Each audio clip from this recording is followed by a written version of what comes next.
In an age where kingdoms rose and fell by the swing of a sword, there stood an empire, vast, proud, and ruled by betrayal.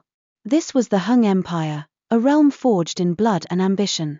Once, its greatest protector was Jian, the sword saint, a master of blades and the teacher of kings. But greed knows no loyalty. His most trusted disciple betrayed him, taking his life and his throne. From that moment, the rivers of the empire ran red, and justice vanished into silence. Years passed. In a dusty corner of the capital, among markets and beggars, lived a frail young man named Ding Ning. To the world, he was no one, poor, coughing blood, mocked by all. But behind those weary eyes burned a storm. For within his body lived the reincarnated spirit of the fallen sword saint. Ding Ning had been born again not for peace, but for vengeance.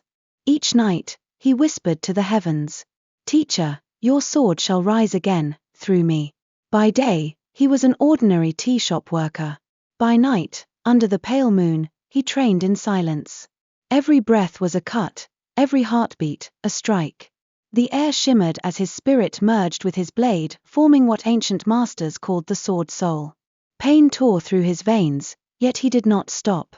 For vengeance was colder than steel, and patience sharper than any sword. The annual sword tournament arrived, a grand event where warriors from across the land gathered to prove their worth. When Ding Ning stepped onto the stage, laughter filled the arena. "A sick boy dares to challenge us," they jeered. But when the gong struck, time itself seemed to freeze. In one motion, one breath, Ding Ning drew his sword. A flash of light, and his opponent fell before he even realized he had lost. The crowd went silent. The weak boy from the slums had just defeated a master. Word of his victory spread like fire. Far in the snow-covered mountains, a woman in white heard the name Ding Ning. Her name was Zhongsun Qianxue, known as the Ice Blade. Beautiful, cold, and deadly, she had once been the sword saint's ally and his secret love. When she found Ding Ning, her eyes softened. "So the sword spirit truly lives," she whispered. Together, they began the path to justice, one forged in frost and fury. As Ding Ning's power grew, the empire trembled. The emperor saw visions of his old master in his dreams, his blood-stained robes, his accusing eyes.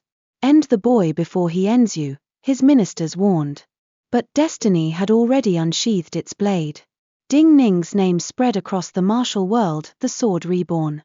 Every duel, every victory, brought him closer to the palace gates. On the night of the blood moon, thunder roared above the capital. Ding Ning, cloaked in black, walked into the imperial courtyard. The emperor awaited him, sword in hand. "You carry the face of my teacher," he said, trembling. "And his vengeance," Ding Ning replied. Their swords clashed, steel against gilt, lightning against fire. The storm screamed as their spirits collided. With a final cry, Ding Ning's blade pierced through the crown of the betrayer. The emperor fell. The sword dynasty was reborn. As dawn broke, Ding Ning stood beneath the falling petals of the cherry trees.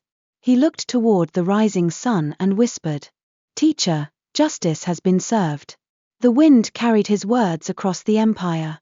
A reminder that in every age, the sword of truth may sleep, but it never dies.